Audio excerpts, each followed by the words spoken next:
চলো না হেঁটে আসি শিশির মাখা ঘাসফুলের পথ ধরে, সেই ভোরবেলার চুপচাপ সময়ে, যখন পৃথিবী এখনো পুরোপুরি ঘুম ভাঙায় ব্যস্ত। শিশিরে ভেজা ঘাসের মধ্যে দিয়ে হাঁটতে হাঁটতে মনে হয় আমরা যেন কোনো পুরনো উপন্যাসের প্রথম পাতায় দাঁড়িয়ে আছি। বাতাসে হালকা ঠান্ডা, সামনে অসীম সবুজ, আর তোমার মুখে ভোরের আলো।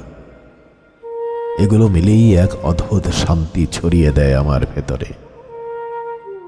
হাঁটতে হাঁটতে প্রতিটি পদক্ষেপে ঘাস ফুলগুলোর নড়ে ওঠা আর শিশিরের বিন্দুগুলো ঝলমল করে ওঠে সূর্যের অপেক্ষায়।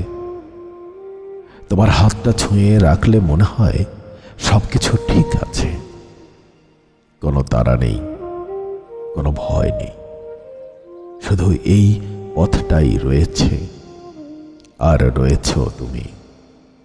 মাঝে মাঝে তুমি থেমে দূরের দিকে তাকাও, আর আমি ভাবি এভাবেই পাশে দাঁড়িয়ে তোমার প্রতিটা ছোট্ট অনুভূতিও বুঝে নিতে চাই সারা জীবন।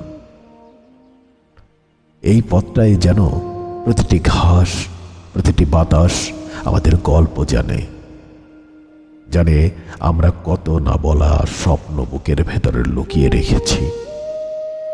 কখনো বাতাস জোরে বয়ে এসে তোমার চুল এলোমেলো করে দিলে তুমি হাসো, আর সেই হাসির মুহূর্তটাকে উপন্যাসের ছবির মতো করে তোলো।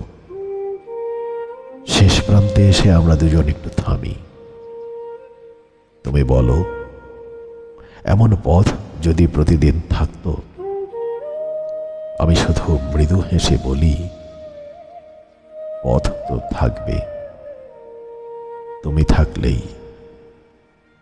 শিশির মাখা ঘাস ফুলের সেই দীর্ঘ পথটা যেন তখনই বুঝে ফেলে আমাদের হাঁটা শেষ হয়নি, শুধু আর একটা নতুন পাতায় শুরু হচ্ছে। আর এই নিঃশব্দ ভেজা সকালের মাঝেই লেখা হচ্ছে আমাদের দীর্ঘ উপন্যাসের নতুন অধ্যায়।